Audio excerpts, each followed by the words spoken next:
Hi, I'm Steve Jones and I'm going to tell you a little of the costs of green energy.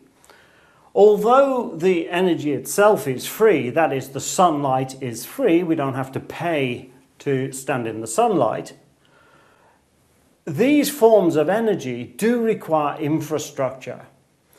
If you think of geothermal energy, energy from within the earth, this energy requires large wells digging, and those wells down which we pump water and from which we get hot water, that is a large amount of infrastructure. And we have to take that energy to towns. So we need big pipes, we need lots of water and so forth. This is the cost of geothermal energy, although the energy itself is free. Biomass is the same. If we want to produce biomass, we have to grow the plants, we have to buy the seed, we have to prepare the ground, we have to harvest it, we have to transport it to where it's going to be processed.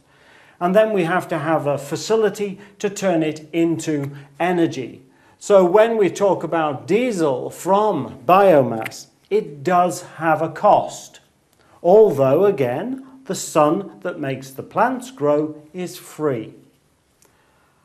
Hydroelectric power is very effective and we get massive amounts of electricity, but I can't see us building a dam on the cheap. These are huge construction projects. They require roads and infrastructure and towns and hundreds of thousands of people to run them. So hydroelectric power, although the actual energy is free because it's the sun's energy moving the water in the water cycle, the actual cost is the cost of the infrastructure creating the electricity from the hydroelectric power.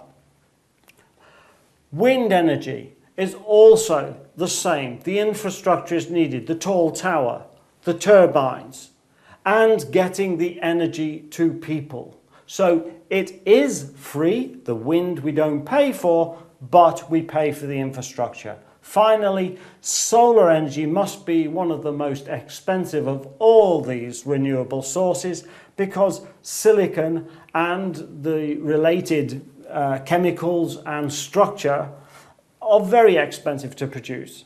And therefore, solar cells probably every 15 years you've got to replace them, and it probably takes about 15 years to pay the costs of producing them.